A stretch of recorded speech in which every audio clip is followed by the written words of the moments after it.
प्राप्त होता है। सब सबसे पहले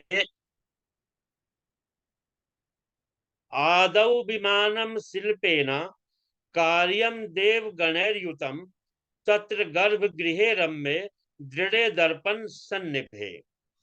सबसे पहले तो क्या है कि शिल्प शास्त्र के अनुसार एक विमान की या देवालय की मतलब मंदिर बनवाएं, जिसमें देवताओं की मूर्तियों से वो अलंकृत हो, सभी देवताओं की मूर्तियां उसमें लगी हो, और उसका जो गर्भगृह है वो बड़ा ही सुंदर और मजबूत और दर्पण के समान शीशे की तरह साफ होना चाहिए। जहां शिवलिंग की स्थापना करनी हो उस स्थान के गर्त में मतलब नीचे नीलम, लाल रत्न, वैदूर्य मणि, श्याम रत्न, मरकत, मोती, मूंगा, गोमेद और हीरा, इन 9 रत्नों को तथा अन्य महत्वपूर्ण द्रव्यों का वैदिक मंत्रों के साथ उसमें गर्त में गड्ढे में स्थापना करें, जहां पर शिवलिंग की स्थापना करनी है।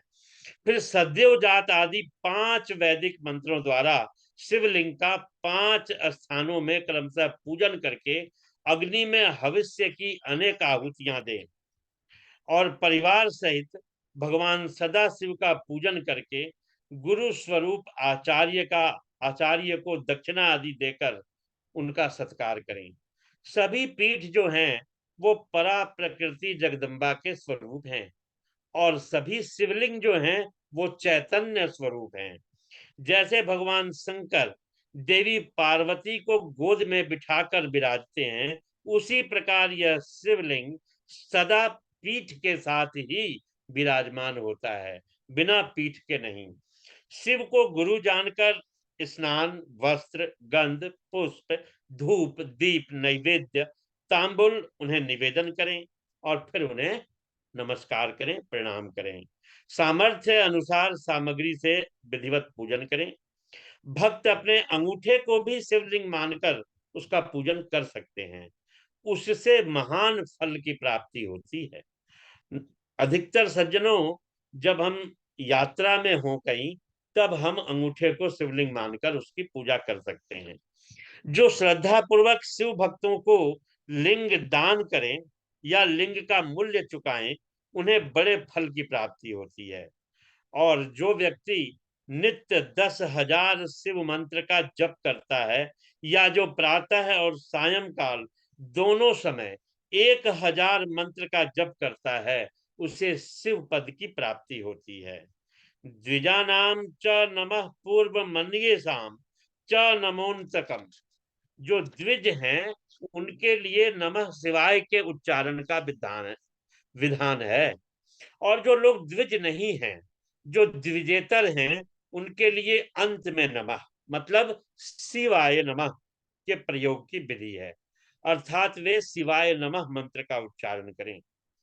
कहीं कहीं पर स्त्रियों के लिए भी अंत में ही नमः जोड़कर उच्चारण का विधान है। कोई कोई ऋषि ब्राह्मण की स्त्रियों के लिए नमः पूर्वक जप की अनुमति देते हैं, वह नमः शिवाय का जप करे, लेकिन केवल ब्राह्मण स्त्रियों को। पंचकोटि जपम कृत्वा सदा शिव समो भवेत।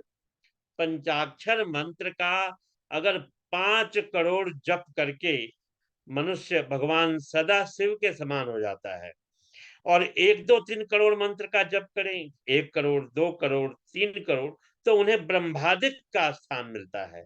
यदि कोई ओम यानी प्रणव मंत्र को 1,000 बार जपे, तो उसके सारे मनोरथ पूर्ण हो जाते हैं।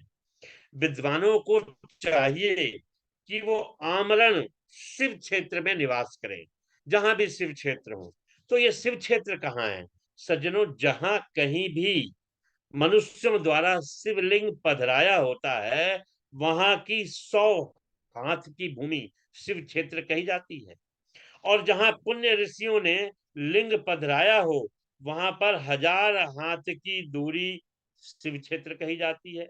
और जहां पर स्वयंभू लिंग यानी स्वयं लिंग प्रकट हुआ हो, वहां तो 4,000 हाथ तक की भूमि को शिव क्षेत्र कहा जाता है। शिवलिंग स्थान पर कुआं, बावड़ी, तालाब आदि जरूर होने चाहिए। उसे हम शिव गंगा कहते हैं। ऐसे स्थान में दान और जप करना जो है वो बड़ा ही कल्याणप्रद है। दाह करना या दशांश, मासिक, सपिंडीकरण, वार्षिक पिंडदान आदि अगर हम शिव क्षेत्र में करते हैं तो वो सभी पापों से मुक्ति कराने वाला है। शिव क्षेत्र में कहा जाता है कि सप्तरात्रम व वसेद्वा पंचरात्रकम, 7, 5, 3 या 1 रात शिव क्षेत्र में अवश्य ही निवास करना चाहिए। इससे भगवान सदाशिव की विशेष कृपा प्राप्त होती है। इतना सुनकर शौनक आदि ऋषियों ने कहा, हे सूत जी, अब आप कृपा करके हमें सभी पुण्य क्षेत्रों का, कौन कौन से पुण्य क्षेत्र हैं उनका भी वर्णन संक्षेप में सुना दीजिए, जिनका आश्रय लेकर सभी नर नारी शिव पद की प्राप्ति कर सके। सूत जी कहते हैं कि हे ऋषियों, देखो शिव क्षेत्र में जाने का मतलब क्या है। पहले वहां के नियम जाने कि शिव क्षेत्रों में पाप करना वज्र की तरह दृढ़ हो जाता है। अगर वहां पाप किया ना तो वो वज्र यानी हीरे, वज्र कहते हैं हीरे को, तो वज्र के समान हो जाता है। अतः मुनियों, पुण्य क्षेत्र में निवास करने पर किंचित भी, जरा सा भी पाप न करें। और जैसे भी हो सके मनुष्य को चाहिए कि हमेशा पुण्य क्षेत्र में ही निवास करे। गंगा आदि नदियों के तट पर अनेक तीर्थ हैं। 60 मुख वाली नदी सरस्वती बड़ी ही पुनीत है। इसके तट पर निवास करने वाला जो है